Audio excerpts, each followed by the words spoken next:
எங்களுக்கு மட்டும் ஏன் இப்படிலாம் நடக்குது? இதெல்லாம் யதார்த்தமா நடக்குதா இல்ல இதுக்கு பின்னாடி வேற ஏதாவது சதி இருக்குமா? நீங்க சொல்லுங்க சாமி. இந்த பிரபஞ்சத்துல ஒரு இலை துளிர்ந்தாலும் சரி, அந்த இலை உதிர்ந்தாலும் சரி, அது தானா நடக்கலைன்னு நான் நம்புறவன். இங்க பூஜை ஆரம்பிச்சதுல இருந்து கருவண்டக படையெடுத்து வந்தது.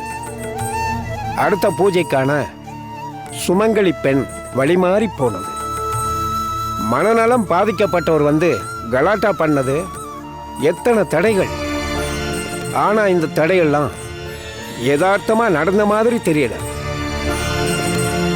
கெட்டதுலையும் ஒரு நல்லதுன்னு சொல்ற மாதிரி அத்தனை இடைஞ்சலையும் தாண்டி பூஜையை நல்லபடியா முடிச்சிருக்கோம். அது ஒண்ணுதான் ஆறுதல். இவ்வளவுக்கும் துர்காவுக்கு சாபம் கொடுத்த முனிவர் தான் காரணமா இல்ல நம்ம எதுவும் பூஜையில தப்பு பண்ணிட்டோமா? காரணத்தை என்னால யூகிக்க முடியல அசோக். இங்க நடக்கிற எல்லாமும் அந்த அம்மனுக்கு தான் வெளிச்சம்.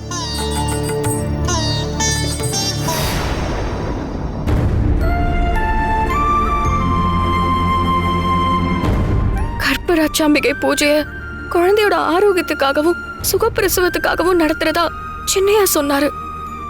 ஆனா இங்க நடக்கிறதெல்லாம் பார்த்தா இது சாதாரண பூஜை மாதிரியே தெரியல. ஒவ்வொரு பூஜையிலையும் ஏதாவது ஒரு இடைஞ்சல் வந்துகிட்டே இருந்துச்சு. அப்பெல்லாம் சின்னையாவும் ஆச்சாரியாரும் இந்த பூஜை தடைப்படக்கூடாதுன்னு பதறினாங்க. அப்ப வேற ஏதோ ஒரு காரணத்துக்காக தான் இந்த பூஜையை விடாப்பிடியா நடத்தி முடிச்சிருக்காங்க.